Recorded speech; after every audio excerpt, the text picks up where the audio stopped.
시간이 되어서 금요일 철회 예배 시작하겠습니다. 시작하기 전에 기도드리겠습니다.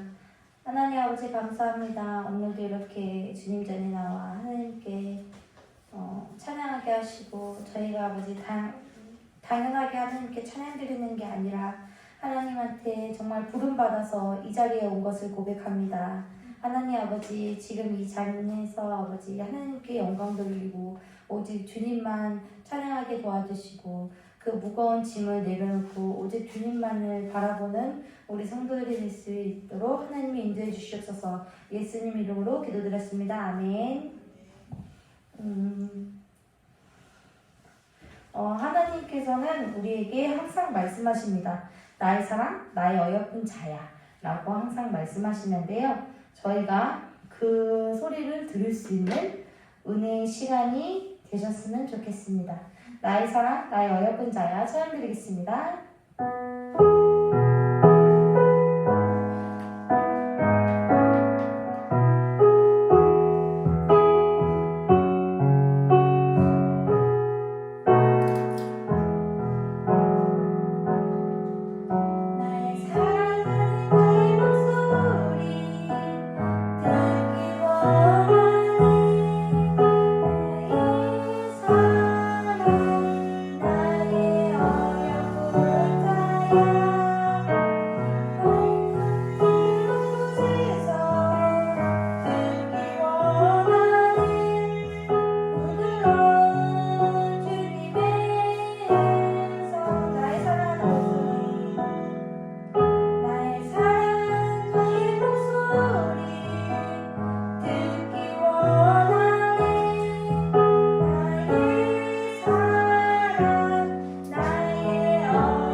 저희에게 나의 사랑, 나의 어여쁜 자야, 나와 함께 가자라는 찬양 항상 저희에게 말씀하시는데요. 저희가 그거를 말로만 들으면 안 되잖아요. 우리가 하나님한테 우리도 하나님을 사랑합니다. 하나님이 나의 방패시요 나의 찬양입니다. 라는 것을 고백하는 시간이 됐으면 좋겠습니다. 나의 힘이 되신 여호와여 찬양 드리겠습니다.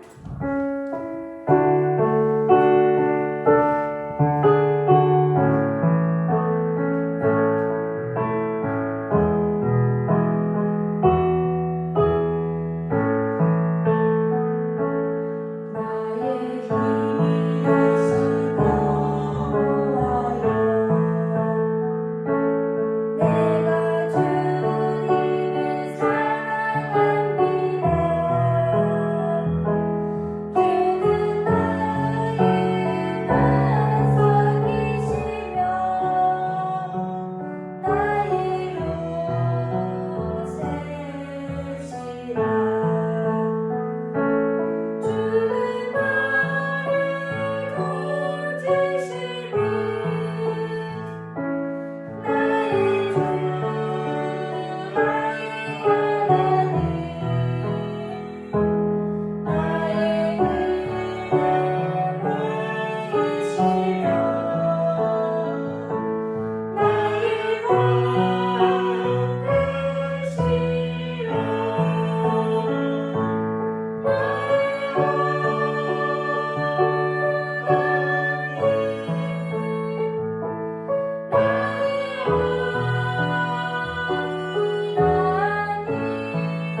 목사님 보라고 하는 그 철로 역전인가요? 그거를 제가 유튜브로 봤거든요.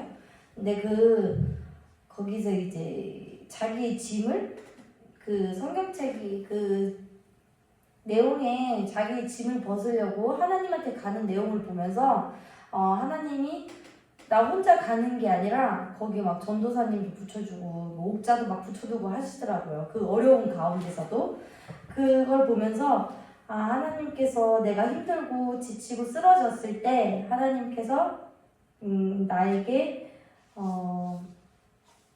그 인도해 줄 수 있는 인도자를 붙여주시고 항상 나와 함께 하시는구나 그런 생각이 들었습니다. 그래서 하나님은 항상 나의 소망이고 나의 힘이시고 나의 정말 세상에서 줄 수 없는 그 하나님의 사랑과 소망이 있다는 것을 제가 느꼈습니다.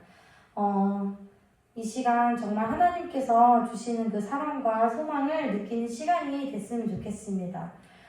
내 마음에 주여 소망 되소서 찬양드리겠습니다.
어떤 애기는 막 떼쓰는 애기가 있고 어떤 애기는 잠잠히 기다리는 애들이 그러니까 아이가 있는데 그 아이가 하나님 안에서도 우리가 아이 같은 존재가 돼서 정말 하나님한테 떼쓰는 아이가 되는지 아니면은 하나님 빨리빨리 주세요 빨리빨리 주세요 이게 아니라 성숙한 아이처럼 하나님한테 기다리고 연단하고 하나님 정말 하나님이 주시는 그 힘을 통해서 살아가는 그런 은혜의 시간이 됐으면 좋겠습니다. 하나님이 떼쓴다고 우리한테 주시는 건 아니지. 주시기도 하시지만 정말 하나님을 사랑한다면 떼쓰는 게 아니라 하나님한테 잠잠하게 구하는 우리 성도들이 됐으면 좋겠습니다. 네, 이 시간 목사님 나오시기 전에 우리 묵상으로 기도드리기 원합니다.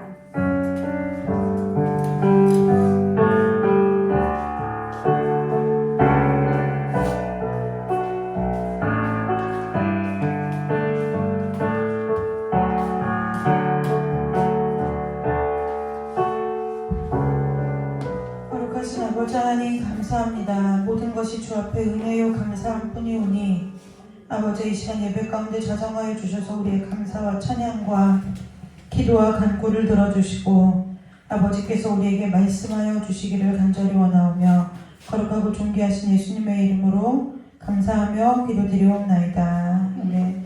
자, 우리 사도신경으로 신앙 고백하도록 하겠습니다.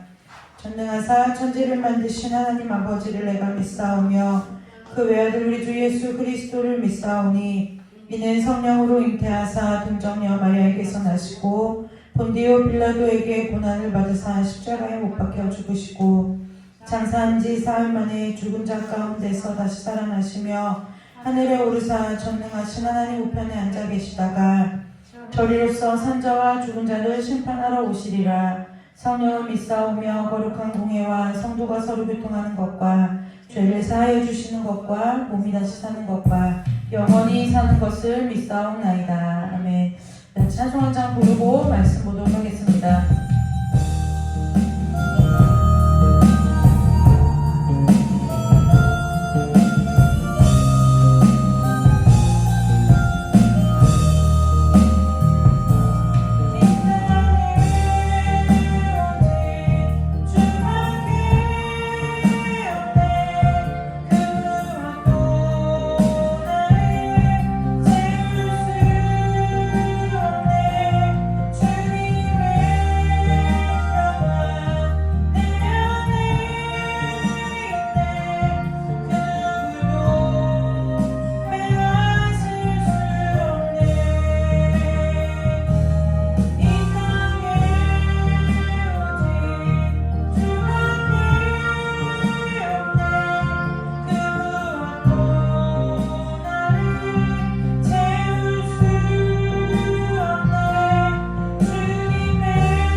히브리서 2장입니다.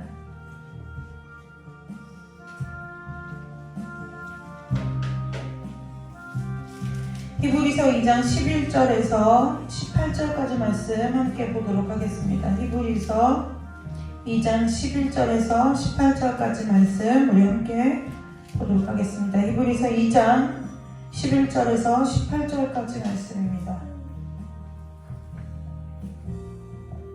히브리서 2장 11절에서 18절까지 말씀 다 찾으셨으면 한 절씩 교독해서 읽도록 하겠습니다. 거룩하게 하시는 이와 거룩하게 함을 입은 자들이 다 한 근원에서 난지라. 그러므로 형제라 부르시기를 부끄러워하지 아니하시고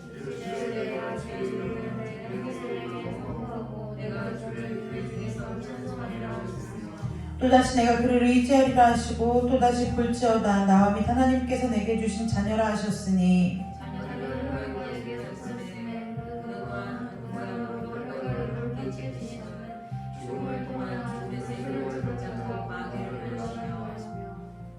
또 죽기를 무서워함으로 한평생 매여 종노릇하는 모든 자들을 놓아주려 하심이니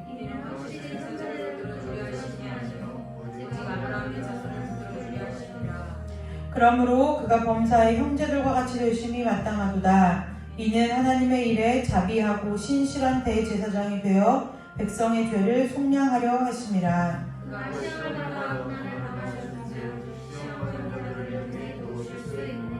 아멘.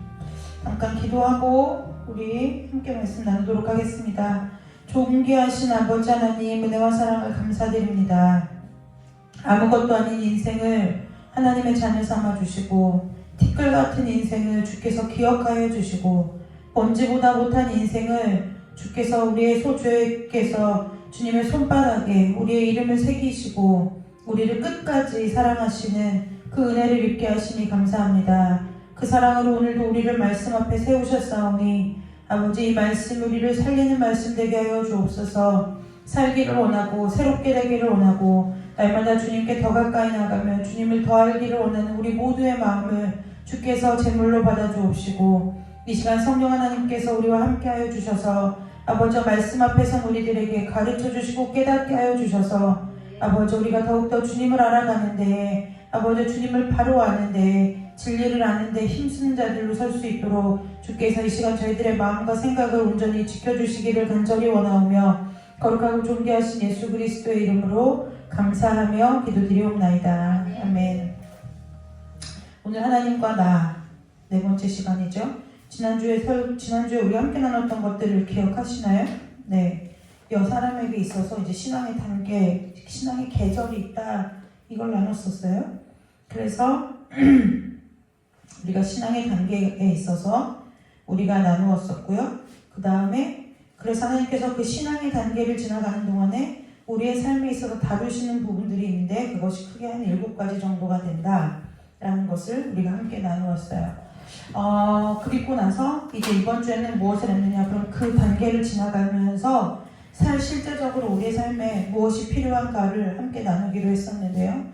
자, 오늘은 그래서 저와 여러분이 무엇에 대해서 나눌 거냐면 샬롬이요. 자, 샬롬이 무슨 뜻이죠? 샬롬 무슨 뜻이죠? 네, 평화 뭐 이런 뜻이죠. 이거를 쓰기가 제가 히브리어를 엄청 거의 20년 만에 써보는 것 같은데 히브리어를 네, 제가 잠깐만 히브리어를 쓰기가 어쨌든 히브리어를 쓰는 것이 사실 의미가 있는 것이 아니라 이 저와 여러분에게 있어서 오늘 이 샬롬이 주제예요. 샬롬. 네, 샬롬이 주제예요.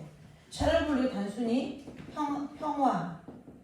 평안 이 정도로 알고 있는데 이 단어의 뜻을 조금 우리가 알아야 돼요. 네. 그래서 저와 여러분이 오늘 함께 읽은 이 히브리서 2장 11절 말씀을 보면은 정확하게 예수님께서 이 땅에 왜 오셨냐면 하나님께서 우리가 2장 이제 11절을 읽었죠. 거룩하게 하시는 이와 예수님 말하는 거예요. 거룩하게 함을 입은 자들, 저와 여러분을 말하는 거죠. 다 한 근원에서 났다는 거예요.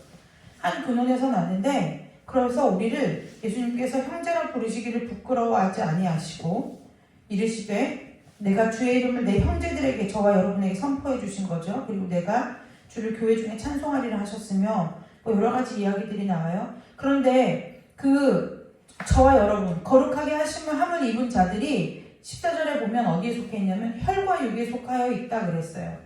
그래서 혈과 육에 속하여 있어서 예수님께서도 성육신을 얘기하는 거죠. 그도 또한 같은 모양으로 혈과 육을 우리와 함께 똑같이 지니심은 무엇하기 위함이냐면 죽음을 통하여 죽음의 세력을 잡은 자 곧 마귀를 멸하시며 죽기를 무서워함으로 한평생 매어 종로로 타는 모든 자들을 놓아주려 하심이니. 그러면서 16절에 뭐라 하냐면 확실하게 얘기하는 거죠. 천사들이 포인트가 아니라 아브라함의 자손을 붙들어 주려 하심이다 그랬어요. 예수님이 이 땅에 육신을 입고 오셔서 혈과 육을 함께 저와 여러분과 함께 지니고 오셔서 하셨던 일, 하셔야만 했던 일, 왜 오셔야만 했느냐면 성육신에서 육신을 입고 이 땅에 왜 오셔야 했냐면 죽음을 통해서 죽음의 세력을 잡은 마귀를 멸하시고 또 거기에 한평생 매여 종로를 타는 우리 모든 자들을 놓아주려고 하나님께서 오셨다. 이것이 예수님께서 이 땅에 육신을 입고 오신 목적이라는 거예요. 그래서 이 샬롬에는요, 단순히 평안을 의미하는 것이 아니라 구약 성경에 보면은 이 평안을 뜻하는 단어로 우리가 평안을 뜻하는 히브리어 말이 샬롬이다라는 정도로만 저와 여러분이 알고 있어요. 그런데 히브리어는 생각보다 그렇게 단순한 언어가 아니에요. 그래서 이스라엘 사람들에게 있어서, 믿는 자들에게 있어서 이 샬롬의 뒤에 인사말이 굉장히 여러 가지의 형태로 나타나요. 처음에 있는 것은 무엇이냐면요, 하나님과 당신 사이에 막힌담이 허물어지기를 원합니다. 축복의 말이죠. 네.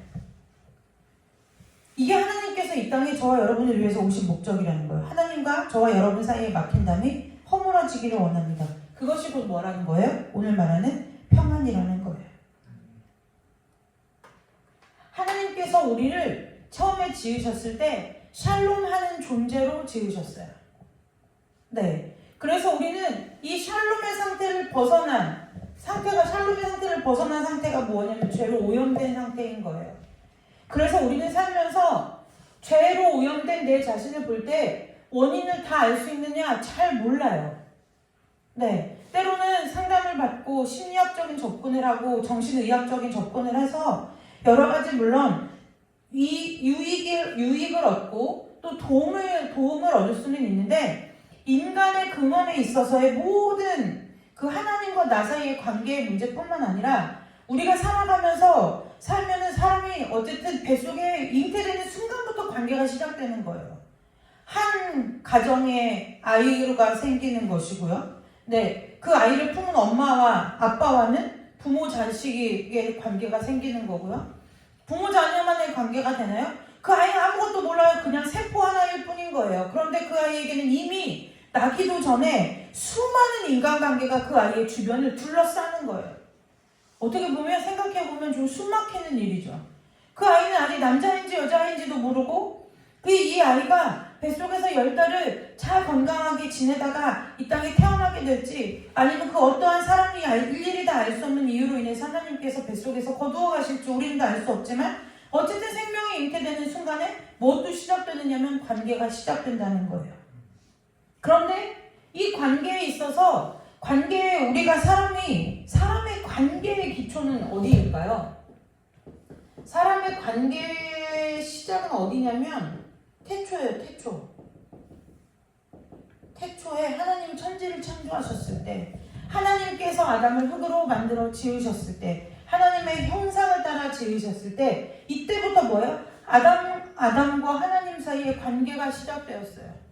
그리고 아담과 하와의 관계가 시작되었어요.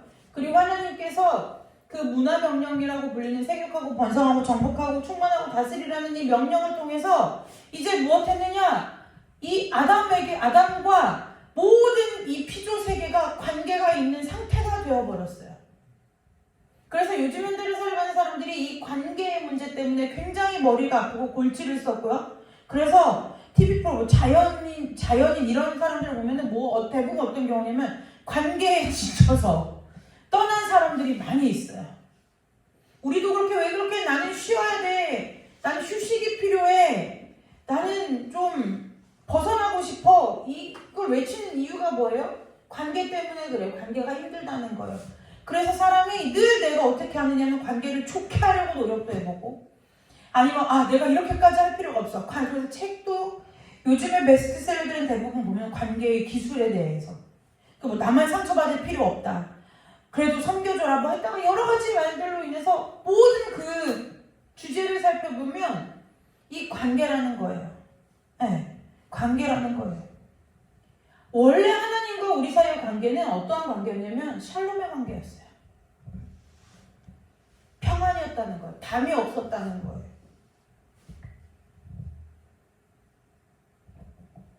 그런데 인간이 하나님 앞에 하나님과의 약속을 깨고 범죄함으로 말미암아 더 이상 사람에게 있어서 하나님과의 관계는 말할 것도 없거니와 피조물과의 관계, 내 주변과의 관계가 더 이상 샬롬의 관계가 아니라는 거예요.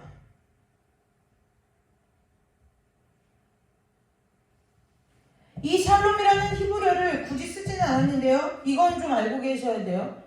원래 샬롬이라는 단어는 4글자의 자음으로 이루어진 단어예요. 첫 번째는 맴이라는 자음인데요. 이 맴이라는 뜻은 무슨 뜻이냐면은 태초에 천지를 땅이 혼돈하다 할 때 혼돈하다 이 뜻이 있어요. 그 다음에 두 번째, 그 다음에 바브라는 바보 아니에요? 바브. 이건 뭐냐면 연결하다 이런 뜻이 있어요. 세 번째, 그 다음에 라메드라는 뜻이 라메드가 있어요. 이것은 권위라는 뜻이고, 네 번째 이것은 쉰, 50 아니고 쉰이라는 단어인데 파괴하다 이런 뜻이 있어요. 이 각각의 뜻을 다 합친 단어가 샬롬이에요.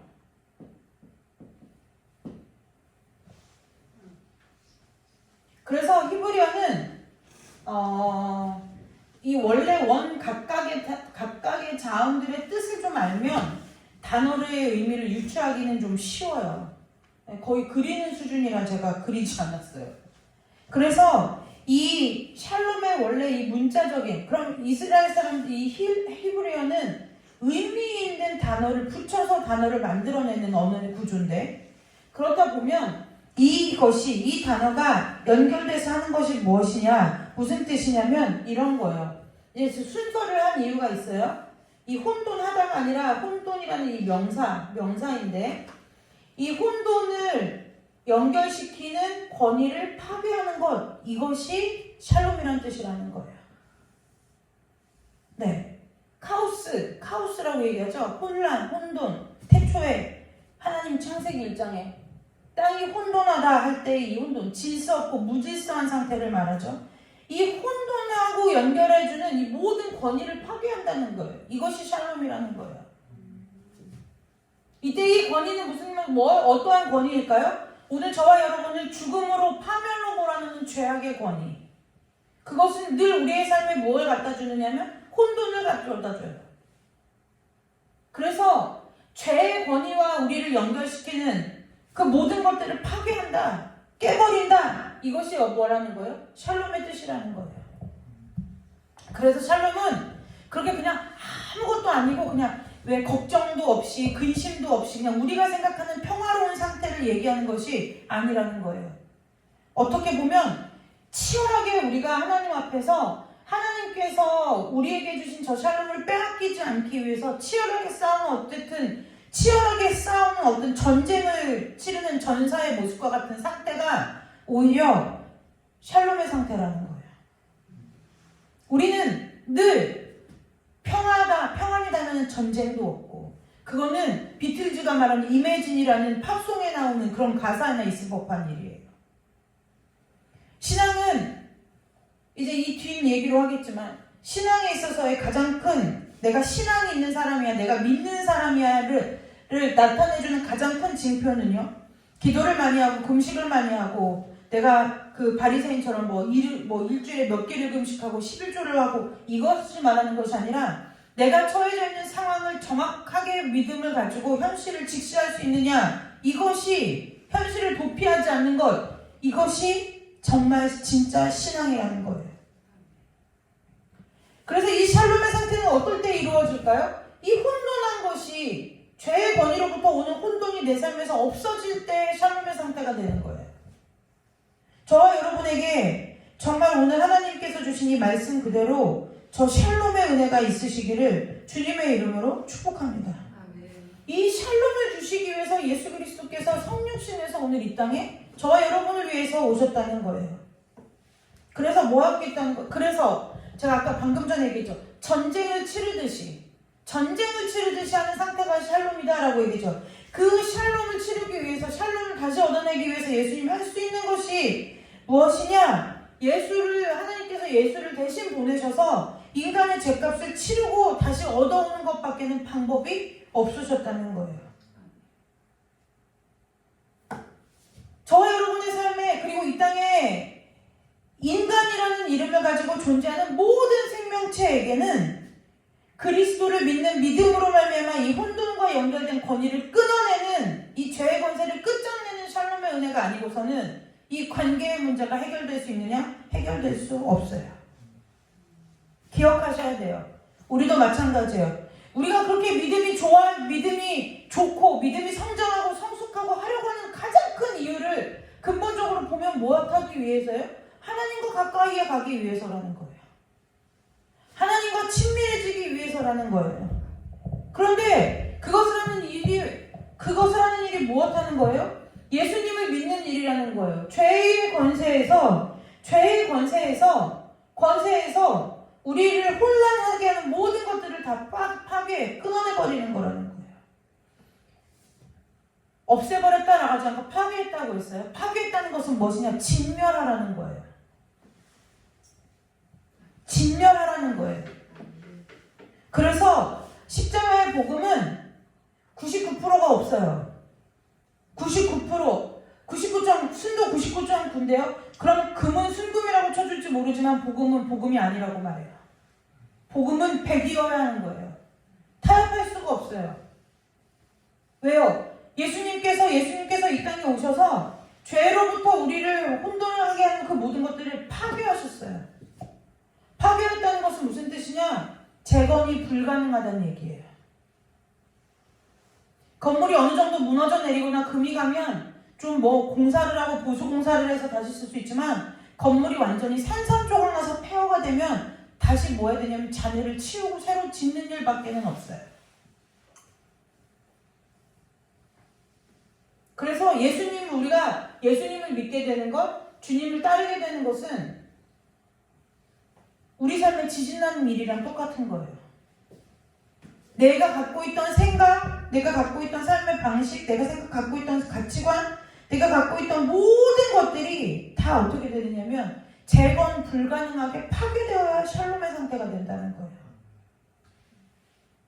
그런데요, 우리는 마치 건물과 같아서, 건물은 이렇게 서 있죠. 언제까지 서 있냐면은 누군가가 와서 포크레인으로 건물을 부수던가 아니면 망치로라도 부수던가 어떤 외부의 힘에 의해서 건물이 무너지지 않으면, 건물이 피사의 사탑을 보세요. 그러면 기울어져 있기만 할 뿐 그 건물이 무너지지 않아요.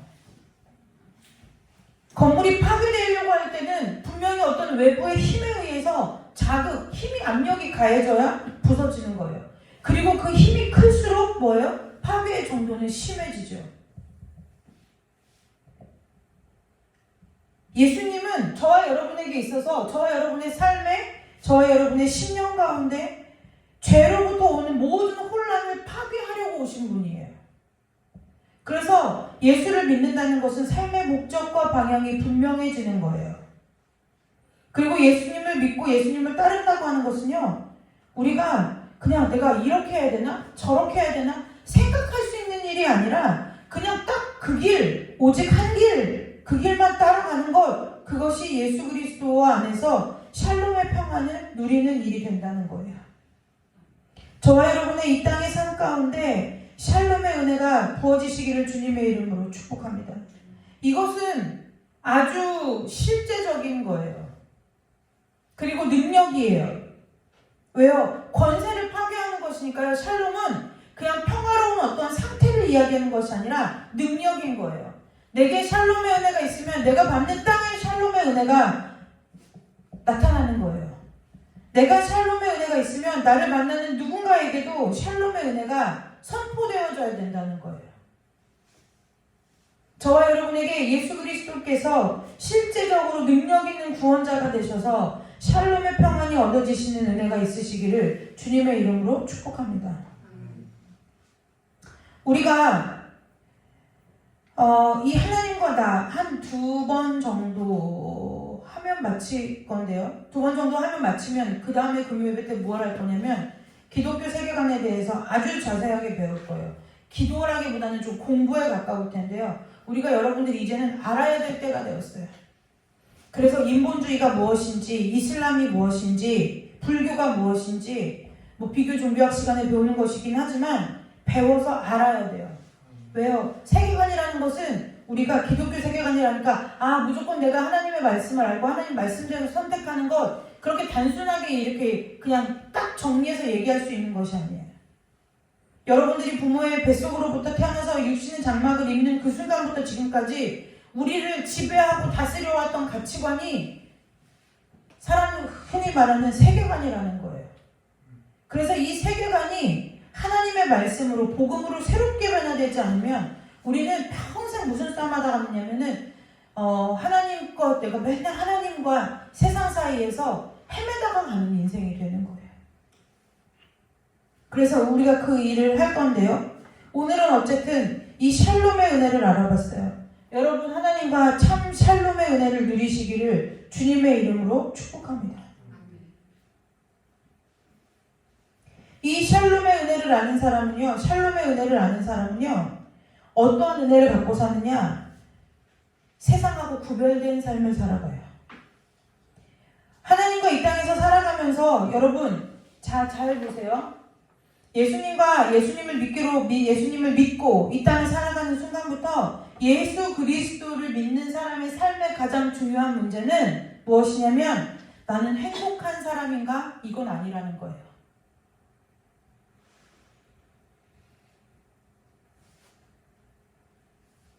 하나님과 하나님 안에서 예수님을 따라가면서 우리가 가장 중요한 목적의 의식을 가지고 생각해보는 나를 고찰해볼 문제는 무엇이냐면 내가 정말 예수님 때문에 행복한가가 아니라 내가 정말 예수 그리스도의 십자가의 복음으로 자유로운 사람이 되었는가요? 죄의 종이 아니라 예수 그리스도의 복음으로 자유자가 되었는가예요.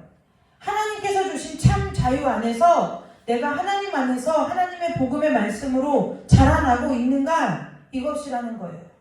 우리가 이것을 삶의 가치관이 바뀌면 나는 행복한가라는 이 문제 때문에 늘 뭐에 하나님 앞에 무엇을 달라고 무엇을 이루어 달라고 구하는 인생에서 정말 복음의 진리로 내가 한 발 더 나아가는 삶의 챕터가 바뀌는 일이 벌어진다는 거예요.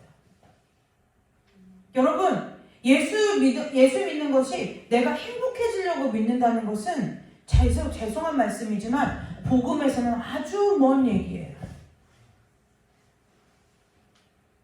사도 바울이 즐겨한 얘기 중에 뭐예요? 그리스도와 함께 고난은 받으라. 예수님을 믿는데요. 그런데요, 그 예수님이 이 땅에서 우리와 함께 살아갔던 육신을 입고 살아갔던 그 사는 동안의 삶을 보세요. 예수님은 무명한 자였어요. 무명했잖아요. 나사렛에서 저런 천한 데서 어떻게 사람이 선지자가 날 수 있냐고 얘기하잖아요.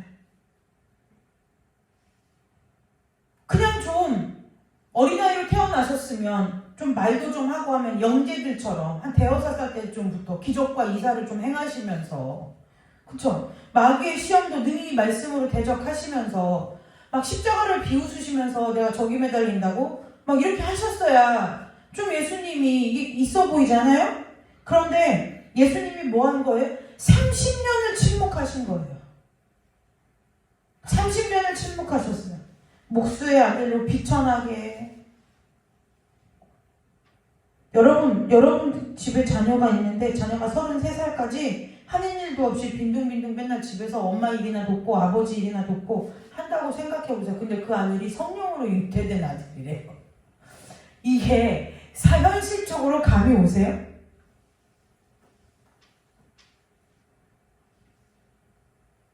그래서 뭐라고요? 예수님 자꾸 마귀가 뭐라고요? 하나님의 때를 거스르라고 계속 시험하잖아요.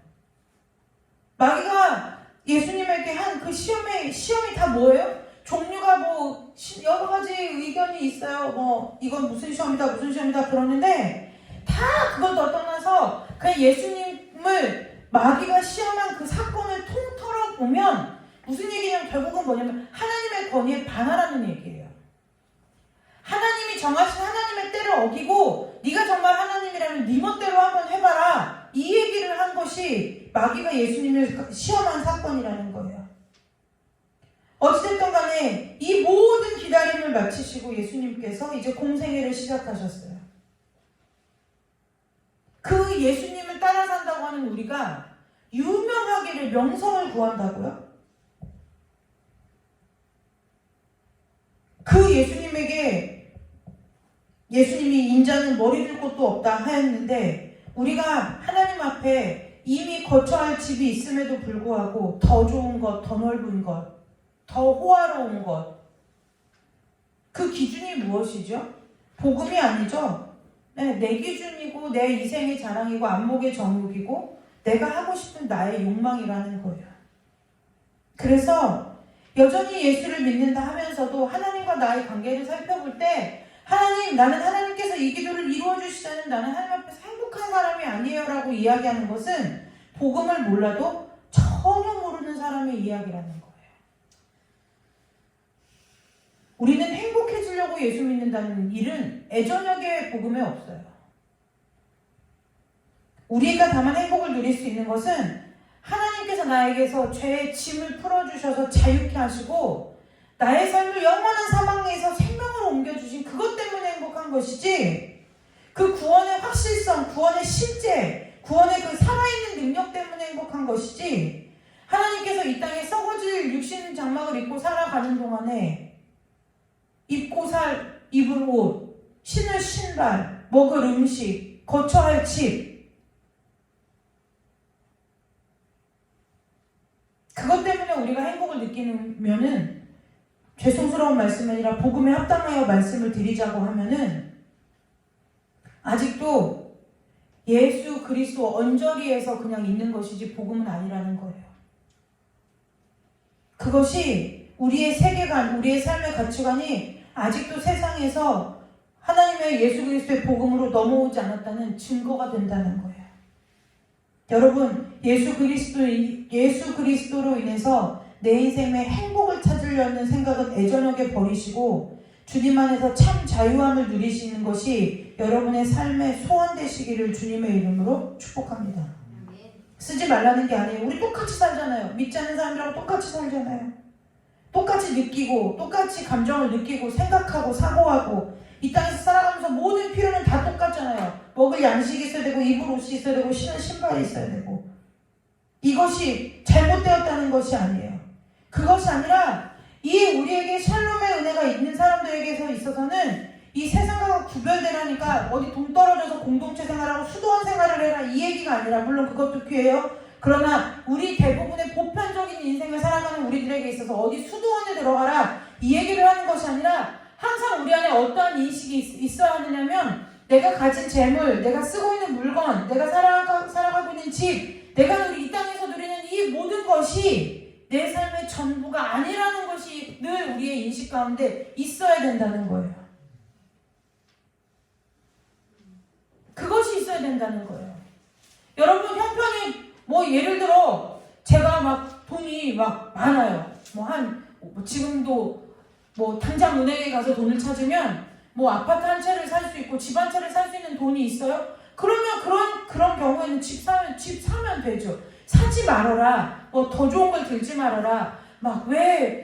예수 그리스도를 믿는 사람으로서 왜 명품을 그렇게 들고 다니느냐. 여러분 그거 갖고 뭐라고 하는 사람은요 자기도 그게 부러워서 뭐라고 하는 거예요.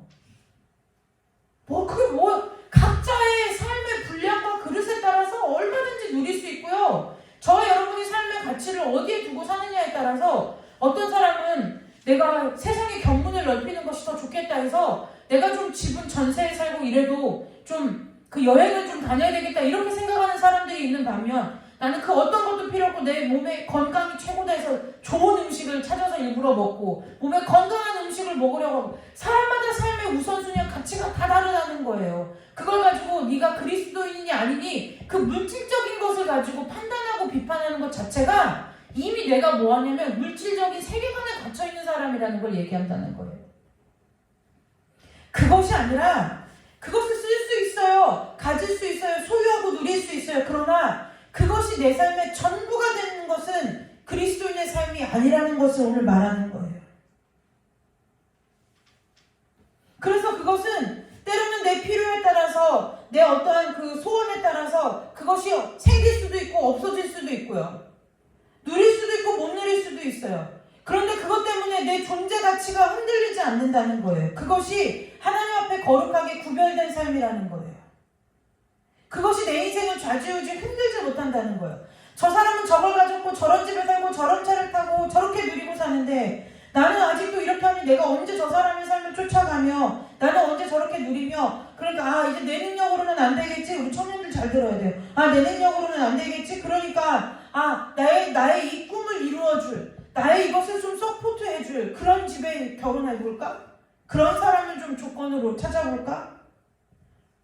하는 것 자체가 내 삶의 샬롬하고는 거리가 먼 삶이라는 거예요.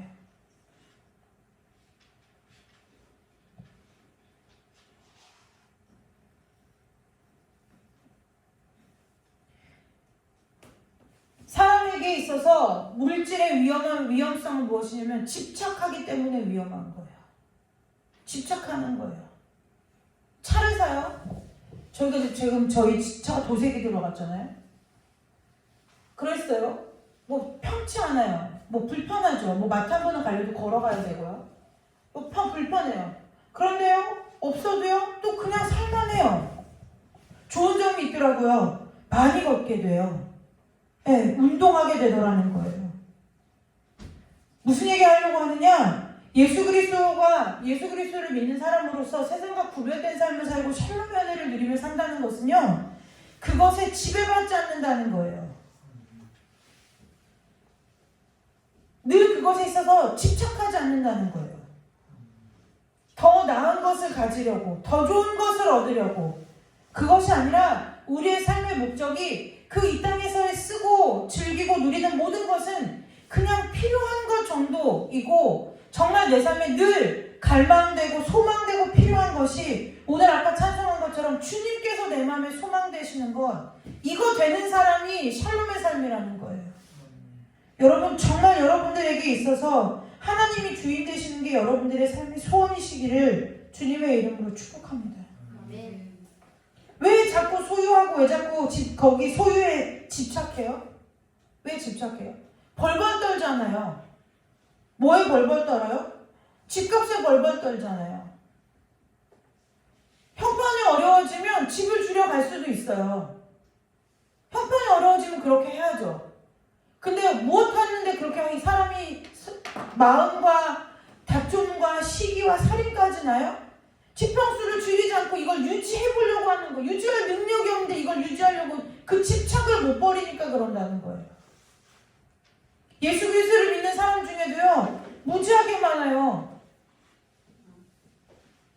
여러분, 정말 이 땅에서의 그 모든 것이 하나님께서 주신 필요라고 한다면 내가 땅이 있어요. 그런데 이 땅을 팔아서 무엇인가 해야 해요. 그런데 사람들이 대부분 무엇을 기도하느냐? 이 땅을 제값받게 해달라고 기도하는 거예요. 왜요? 내 거 손해보기 싫은 거죠. 내 집착을 내려놓지 못하는 거예요. 왜 그럴까요? 재물 있는 곳에 너희 마음도 있으니까요. 하나님이 가난하게 하시면 가난하게 살고 하나님 부유하게 하시면 또 부유하게 살고요. 하나님 공급해 주시는 것대로 살면 우리 삶에 전혀 지장이 없어요. 그런데 내가 뭐래요? 집착하는 거예요. 뭐에 집착해요? 소유에 집착해요.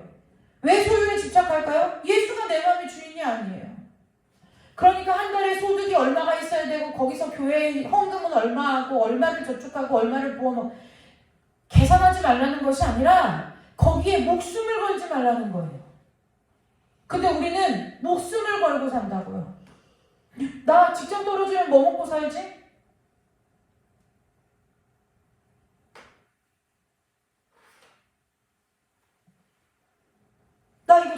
이거 하면은 또 언제 그 돈 모으지? 다 그래요, 다. 왜 그럴까요? 내가 벌어서, 내가 아껴서, 내가 모았다고 생각하니까 먹고 살 걱정을 누가 하느냐면 내가 하고 있는 거예요. 주님께서 너희가 무엇을 먹을까 무엇을 입을까 염려하지 말라, 이 말씀이 내 삶 가운데 현실이 아닌 거예요. 실제가 아닌 거예요. 왜요? 하나님과 나 사이에 아직도 샬롬이 아니니까요. 하나님과 나 사이에 샬롬이 아니니까 그러는 거예요. 저와 여러분에게 오늘 이 밤에 하나님께서 샬롬의 은혜를 부어주시기를 주님의 이름으로 축복합니다. 제가요, 이제 이 얘기하고 우리 찬양 부르고 기도할 건데, 목사님 아파서 병명이 나오기 전에 병원에서 막 검사를 이렇게 하잖아요. 근데 검사를 많이 했어요. 하루에 예고도 없이 서현 환자 피 빼갑니다. 그럼 피를 보통 8개 이렇게씩 매일같이 뽑아가는 거예요. 피를 뽑다가 오른쪽에서 안 되면 왼쪽에서 뽑고 이렇게 뽑아가는 거예요. 점점 시간이 지날수록 이게 무슨 일이 있긴 있나 보다. 이제 기도하기 시작했어요. 그러다 드디어 갑자기 오더니 골수 검사를 해야 된대요. 그래서 이거 큰 병이구나 싶었어요. 병명은 안 나왔는데. 그래서 제가 골수 검사하고 그때는 이제 목사님 입원해 있을 때라 제가 저녁 때 이제 이게 오디오로 듣는 성경을 틀어놓고 이제 운전하고 집에 오면서 하나님께 딱 한마디 물어봤어요. 데려가실 거예요? 이제 물어봤어요. 데려가실 거예요? 네. 안 데려간대요. 그 한마디에 평안해졌어요. 그래요? 하나님, 그러면 이 과정을 잘 지나가게 해주세요. 은혜로 지나가게 해주세요. 왜요? 하나님이 살아계시니까요. 의사가 뭐라고 해도 소용없어요. 내 하나님이 살아계셔서, 내 살아계신 하나님은 어떤 하나님이냐면 내 생명줄을 쥐고 계신 하나님이거든요. 내 생명줄을 쥐고 계신 그 하나님한테 내가 물어봤더니 안 데려간대요. 그러면 세상이 뭐라고 해도 안 데려가는 거예요. 지금 제가 제가 이 믿음입니다, 이 얘기를 하려고 하는 게 아니에요. 우리에게 샬롬의 은혜가 필요하다는 얘기를 하고 싶은 거예요. 없으면요 굶을 수 있어요. 하나님이 굶기신다는 것은요 굶어도 죽지 않는다는 거예요. 근데 우리는 하나님 때문에 굶을 생각을 안 해요. 어쩌든지 내가 가서 먹을 것을 찾아내려고 하죠. 그때 뭐라고요? 늘 얘기해요. 말씀이 양식이래요. 뻥치지 마세요. 무슨 말씀이 양식이에요. 다 뻥이에요. 입만 열면 다 뻥이에요. 하나님이 굶기실 때요? 굶으세요. 하나님이 길거리로 내쫓으실 때요? 내쫓으세요. 목사님 가끔 그 얘기하죠. 예전에 집주인하고 무슨 보증금 얘기가 잘 이렇게 부동산에서 문제가 생겨갖고 밤에 짐 보따리 싸갖고 집 밖으로 이사간 첫날 내쫓겼었다고요. 제가 목사님을 위로하려고 하나님께서 우리에게 간증거리 주시려고 이러시는 거야 라고 얘기한 게 아니라, 목사님을 위로하려고 하는 얘기가 아니라 저는 정말 그것이 믿어졌어요.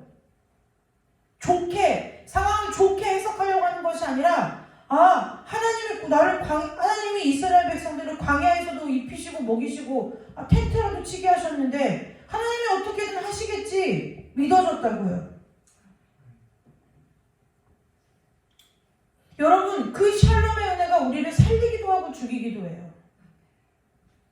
우리가 예수를 믿는다고 하면서도 죄악 가운데서 건짐을 받지 못하고 살 수도 있고요.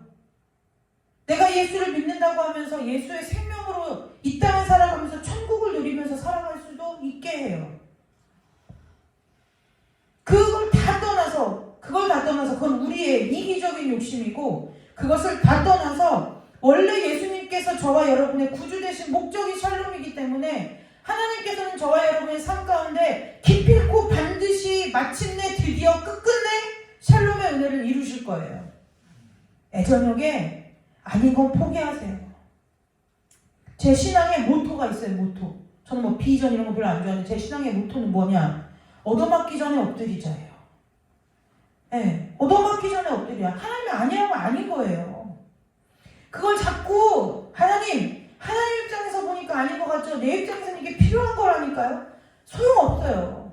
소용이 없어요. 아까 우리 전도사님 얘기한 것처럼 주세요 주죠. 그런데 하나님이 그 주시는 목적은 무엇이냐? 저 샬롬 때문에 주시는 거예요. 내가 너에게 샬롬 주러 왔어. 내가 너에게 샬롬 주러 왔어.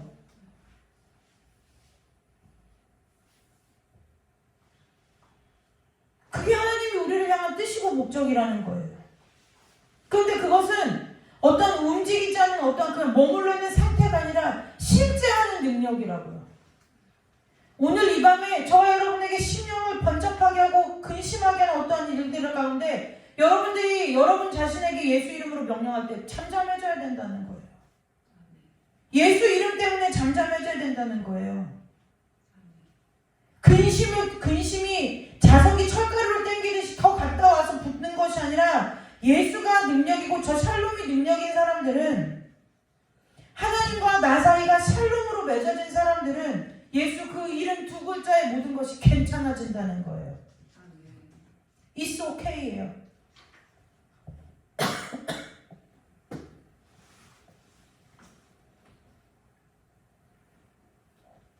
저 여러분에게 예수 그리스도로 인해서 모든 것이 오케이 되는 은혜가 있으시기를 주님의 이름으로 축복합니다. 이제 말씀 마치고 기도할 건데요. 기억하셔야 돼요. 샬롬은 실제 하는 사실이고 능력이에요. 우리는 늘 능력이라고 하면 무슨 병 고치는 능력 이런 것만 생각해요. 환상을 보는 능력. 얘네 물 한 컵만 갖다 줘. 하나님을 음성을 듣는 능력. 그것이 능력이 아니라 예수 그리스도 그분이 능력이라는 거예요. 저와 여러분에게 마음이 막 심란하고 번잡할 때 예수 이름 떠올랐을 때 잠잠해져야 돼요. 어둠이 막 나에게 몰려올 때 예수 딱 붙들면 어둠이 일곱 길로 쫓겨가야 돼요. 내 마음, 내 삶의 현실 앞에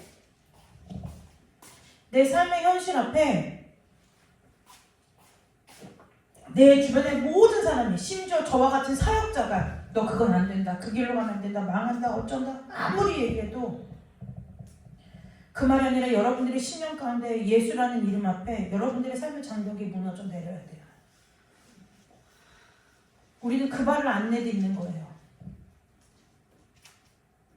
계산하는 거예요. 하나님 앞에서 계산하는 거예요.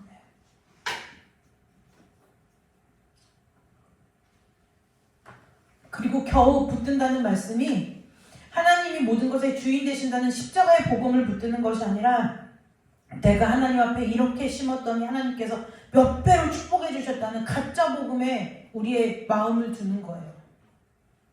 그래서 하나님 앞에 물질을 드려도 무엇해요? 하나님의 십자가의 복음에 합당한 물질을 드리는 것이 아니라 꼼수를 바라는 거예요. 늘 무엇을 바라는 것은 십자가의 복음이 아니에요. 왜 그럴까요? 예수 그리스도께서 우리에게 요구한 게 없어요. 나 그냥 너 사랑한 거야. 너 사랑해서 내 목숨 준 거야. 그러니까 너 나랑 사랑하고 살자 이거지. 예수님께서 내가 네 돈, 네 거, 너가 열심히 모은 거 네 돈 받으려고 내가 너 때문에 죽었다? 그것 때문에 예수님께서 우리에게 요구하실 게 없어요. 야, 한나 전도사한테 예수님이 내가 한나야 오늘 저녁에 기도하는데 오셔가지고 한나야 내가 너를 전도사로 왜 세웠냐면은 내가 너에게 능력 줄게, 은사 줄게. 그거 갖고 가가지고 많은 사람들에게 가서 많이 걷어와. 지금 내 곳간이 비었다. 가가지고 막 예언도 해. 막 뭘 봤다고 하고 들었다고도 해. 그래가지고 막 좀 이렇게 헌금하라고 해. 하나님 그거 요구하려고 한나 전도사를 건진 게 아니라는 거예요. 저와 여러분도 마찬가지라는 거예요. 그래서 우리 마음 가운데 우리 마음의 중심에 자꾸 하나님을 향해서 거래를 하게 되거나 무엇인가 꼼수가 생각나면은 그것은 예전역에 사단으로부터 온 거라 생각하고 마음에서 버리셔야 된다는 거예요. 여러분, 사람이 하나님을 어떻게 알아요? 사람이 하나님의 사랑을 어떻게 알아요? 어떻게 추측하고 어떻게 능력치 하나님의 그 무한하신 능력 앞에, 광대하신 그 하나님의 능력 앞에 우리가 하나님을 얼만큼 알 수 있어요? 우리가 그 하나님의 사랑을 얼만큼 알 수 있어요? 제가 예전에 그랬어요. 하나님의 은혜를 받고 구원받은 것이 너무 감사하다 보니까 하나님한테 그랬어요. 하나님, 내가 그 빌립보서 예수 그리스도의 심장으로 너희 무리를 얼마나 사모하는지 그 사도 바울의 말씀을 읽다가 제가 갑자기 이런 4차원적인 엉뚱한 생각을 했어요. 하나님, 내가 어느 날 갑자기 병원에 가서 피를 뽑았는데 세상에 없는 희귀형 혈액형이다 했는데 갑자기 이거는 예수의 피인데 이런 생각을 해봤어요. 예수님이 얼마나 좋은지 내 피까지 더러워진 느낌인 거예요. 아, 정말 나는 머리부터 발끝까지 깨끗한 게 하나도 없구나. 징글징글한 인간이구나라는 게 너무 깨달아져서 하나님, 나 자고 있을 때 심장을 좀 피를 바꿔볼까 했는데 생각보다 복잡할 것 같은 거예요. 근데 빌립보서의 말씀을 읽다가 심장이 바뀌면 되는구나 이 생각이 들었어요.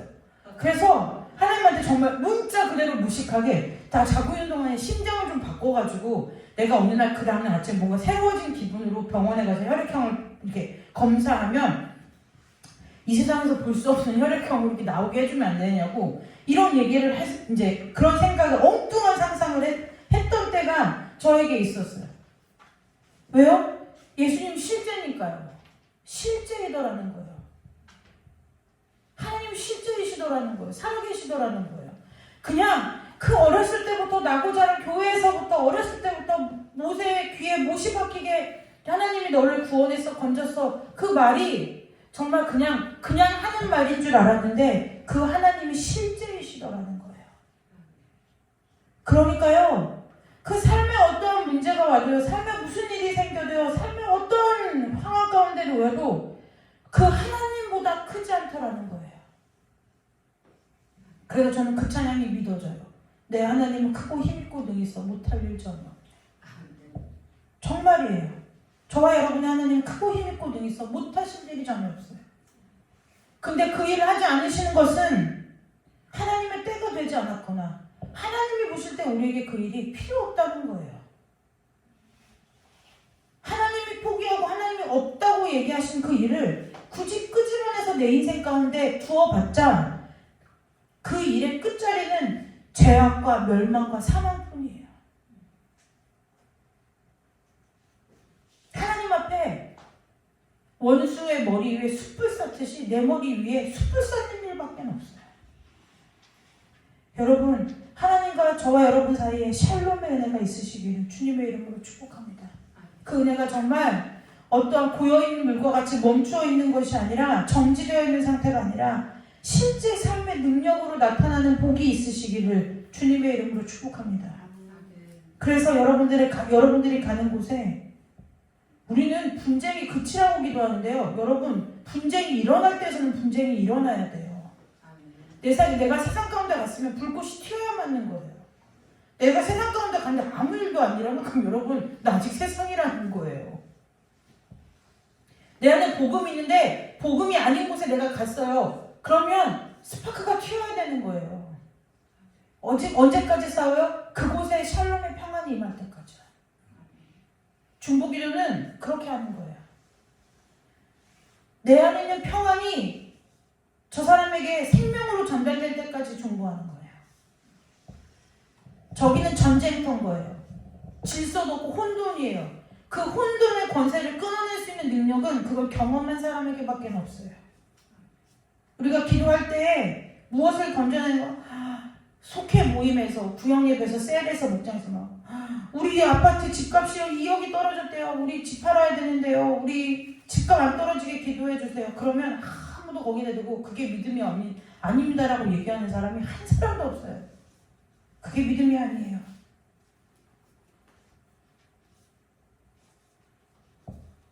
여러분, 오늘 이 밤 하나님 딱 한 가지만 놓고 기도하세요.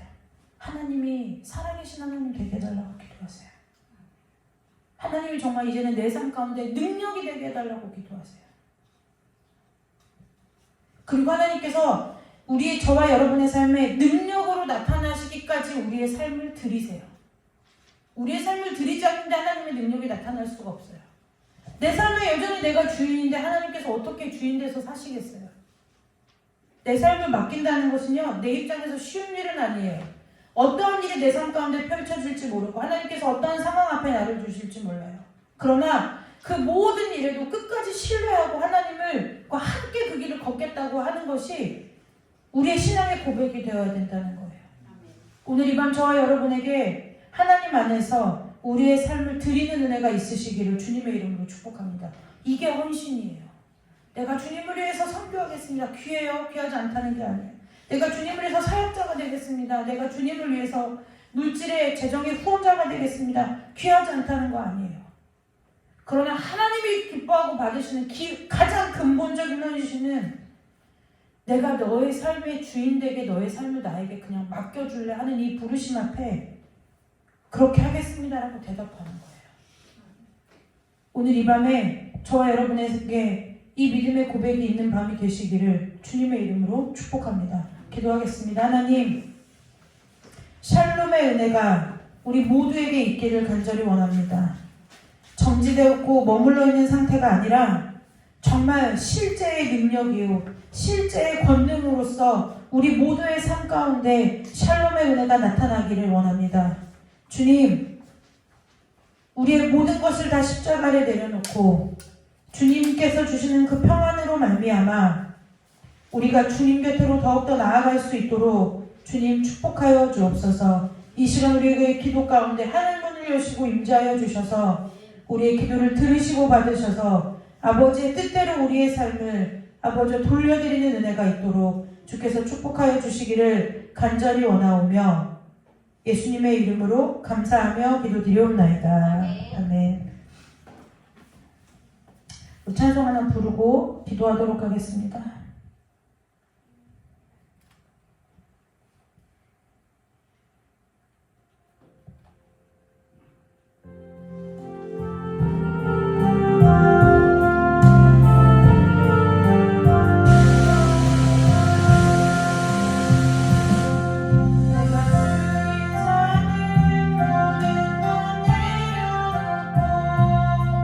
내 주를 위시 주 앞에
정결하게 해주시고 거룩해 하여 주옵소서. 주의 복음으로 충만케 하시며 주의 복음으로 편만하게 하여 주옵소서. 아버지, 내가 밟는 땅이, 내가 만나는 사람이 나로 인하여 거룩하게 하시고 나로 인하여 사망에서 생명으로 옮겨지는 은혜가 아버지 우리 귀한 성도들의 삶을 통하여 일어나도록 주님 축복하여 주시며 우리의 심령 가운데 예수 그리스도의 생명이 진리의 말씀이 우리의 심령 가운데 흥황하는 역사 있게 하여 주옵소서. 아버지 부흥케 하여 주옵소서. 아버지 주님 우리의 삶을 통하여 예수 그리스도의 생명이 이 땅 가운데 흘러 넘치도록 주여 우리를 사용하여 주시되 먼저 우리를 정결하고 깨끗하고 충만케 하여 주시기를 간절히 원하오며 거룩하고 존귀하신 예수 그리스도의 이름으로 감사하며 축복하며 기도드리옵나이다. 아멘. 우리 찬송 부르고 주기도문으로 예배 마치도록 하겠습니다.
버리는 거예요. 저도 상처를 많이 입고 살았을 거 아니에요? 상처에 아파도 해봤고 울기도 해봤고 괴로워도 해봤고 우울도 해봤고. 그런데요, 한날 기도 자리에 갔는데 하나님께 저한테 무슨 말씀을 하신 건 아닌데 딱 세 글자가 떠오르는 거예요. 버리자. 버리자. 그러면서 제 안에 어떤 말씀이 묵상되냐면 새 포도주는 새 부대, 이 말씀이 묵상됐어요. 근데요, 제가 생각해봤어요. 여러분 앞에 하나님이 계신 거예요. 그런데 제가 자꾸 그릇을 가져가는 거죠. 하나님, 내가 하나님의 것을 담으려고 하는데요, 여기가 찢어졌어요. 여기 좀 기워주세요. 하나님 앞에 그걸 구할까요? 아니요, 저는 하나님 앞에 이거 버리고 새 거 주세요 할 것 같아요. 상처를 갖고 나가고 상처가 주면 안 아프다 이 얘기를 하려는 것이 아니에요.